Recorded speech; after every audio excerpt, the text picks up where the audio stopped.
Black girl have something to say. Welcome back to Black Girl Say Something, where this black girl has something to say. I got so much to say, y'all. So much to say, so much to say, so much to say.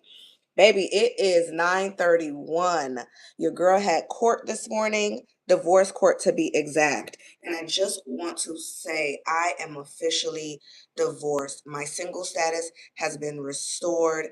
All is right with the world. I feel free. I feel good. I feel like I've been fighting so long to get to this point, and this is what it's like to be free. It all started, we met in 2009. I ended up pregnant. And again, don't get pregnant by somebody you don't know. If you don't know that person, just go ahead and be pro-choice. Um, but I have two amazing children from it. We got married in 2013. We met in 2009. I had my daughter in 2010. Got married in 2013. I had my son in 2014. We purchased a home in 2016. Life got really bad. It wasn't always bad, but it was always bad. It's one of those things, right? We could have been something good, but I want good, you don't want good. It is what it is. But I know the part that I played. I've done the work. I've gotten the therapy. And in 2018, I got some devastating news of infidelity on his part. And, I never mentioned it to anybody. And I kind of just worked through it on my own and just went through the motions, as I think, somebody who's over independent, hyper independent, very much grew up in, don't put people in your business if you ain't ready to do what you need to do for you. And that whole type of rhetoric. No real community, very isolated in a time when I needed family, I needed people. Went through that.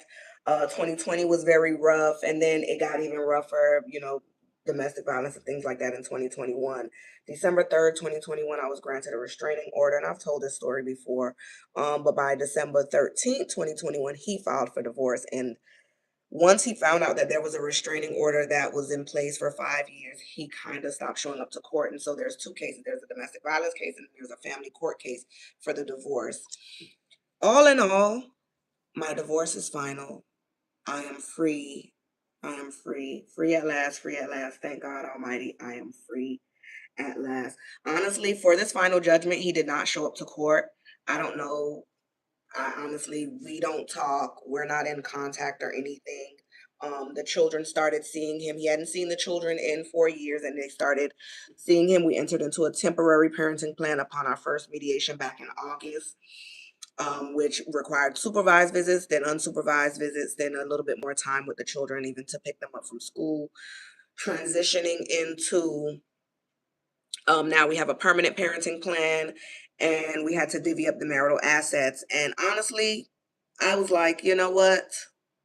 Thank God for a lawyer, because the way I ended up taking control of my mental health and being more even keeled and like, hey, this is how I want things to turn out. That's not necessarily how it turned out, and I'm glad it turned out the way that it did. Let's just say 93,000 in child support, or 98, whatever the number is, close to 100,000 in child support he doesn't have to pay. But I would just have to refinance my house in 7 years, when our youngest is no longer a minority. Uh, uh, Not a minor, said minority, no longer a minor, and I could refinance or sell the home and give him 50,000. Guess what? I'm paying for my piece. It is what it was. Um, I have sole financial responsibility of the children, like I've been having even while we were married. So I'm cool up off that. What is it to fight for a little $700 a month when honestly, it's reimbursement at this point. It's reimbursement. The children are fully supported by me. So, all in all, they have a roof over their head. I support their emotional needs, their financial needs, their mental needs, their extracurriculars, their morals. I support all of that. So your girl is divorced. December 15th, 2025 is one that will go in the history books for me. December 15th, 2025. I got my Christmas list. The one thing that's been on my Christmas wish list was to be divorced, finalize my divorce, and I did that. Anywho, tune into Black Girl Say Something, where this Black girl has something to say. You can subscribe over here on YouTube. You can tap in on Patreon. I'm gonna post some exclusive details over there about this whole process. Follow us on TikTok, like us on Facebook. I just posted a TikTok about my 2025 accomplishments as the people have been doing. Um, I got 1,000 subscribers here on YouTube, 30,000 followers on TikTok. I took medicated control of my mental health. My divorce was finalized. I got 2 teaching contracts. Um, I am just, I got noticed by 2 of my favorite brands, Glow Recipe and Supergoop. I got my bingo card, goals bingo. I taught over 300 people racial disparities in healthcare. I published a book. I told my story. I stopped being so hyper independent and it led me to resources. And that was amazing. And I'm so happy for where I have ended up. 2025 really was a doozy. But all in all, like I said, I got divorced in 2025. So I'm happy.